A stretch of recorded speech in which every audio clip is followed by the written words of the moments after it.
believing and imagining. That was some feast. Mutu wiped his mouth with the back of his hand. Now I feel ready for anything. Good, Arul said. We should go and see what's left, if anything, of our stuff. Captain Ruku, Mutu saluted you. Let's march to the bridge and see what we can salvage. You and Cuddy led the way, and we arrived at our bridge to find it looking like a battlefield, with our belongings scattered everywhere. A few brightly colored shreds of cloth fluttered gaily where our tent had been. Caught on a piece of iron that stuck out of the concrete wall, a ragged t-shirt hung, limp as a flag of surrender. Can't believe they ripped up everything they got their ugly hands on, I said. That t-shirt was ripped up anyway, Mutu shrugged. No big loss there.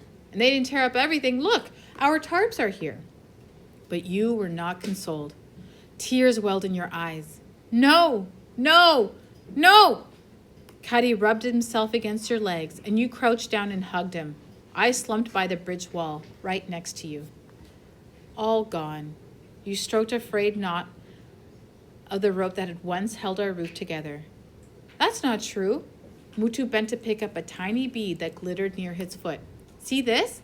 Maybe we can find some more. You took the bead from him, and your face brightened slowly, like the sun peeking out from behind rain clouds. The two of you started collecting what remained of your beads, while I searched for the hollow in which I'd hidden our money. And it was there. Here's the money we saved, I announced. And here's your book. Abu brought it over to me and showed me how the previous night's drizzle had left some pages stuck together. Damp though it was, I pressed it against my chest. It comforted me even more than the money. Part of a teacher's gift felt like a piece of my dream that I can hold on to, a sign that though we'd lost so much, we'd find a way to go on. You came over to me, rolling a bead between your fingers, and we linked arms. We can make a nice new home, Mutu patted the tarps. Maybe right here? That old tent was flimsy, and now we've got a chance to make a better one.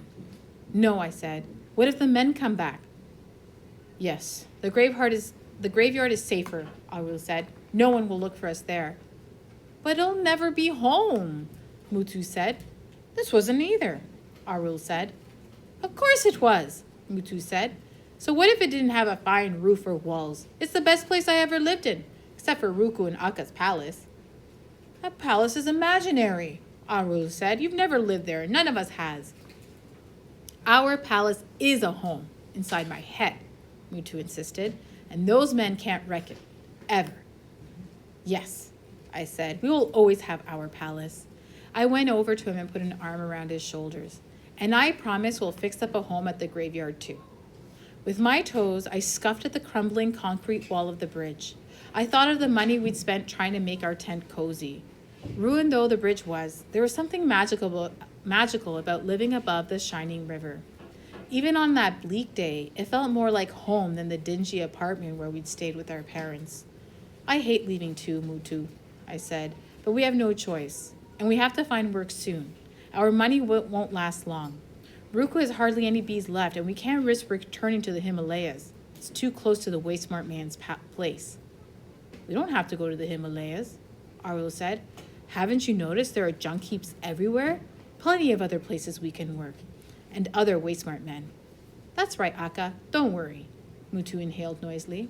This is one big, sweet-smelling city. We know every neighborhood by the scent of its garbage. You'll be an expert too, really soon. Wonderful, I muttered. My life's aim was to map the city's dumps. We'll be all right, Arul said. We can buy more beads, and you can try to make a go of Ruku's necklace business like you'd wanted.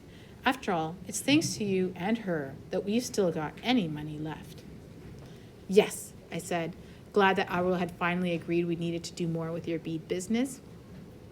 While the two of us work at the dump, you two can get more beads, Arul said. But first, let's drop our stuff off at the graveyard.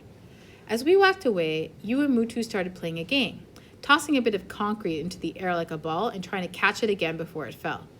Cuddy was following along, his nose moving up and down. I watched, glad you were staying so strong, although our lives kept going up and down, like the broken concrete bit you were tossing and catching.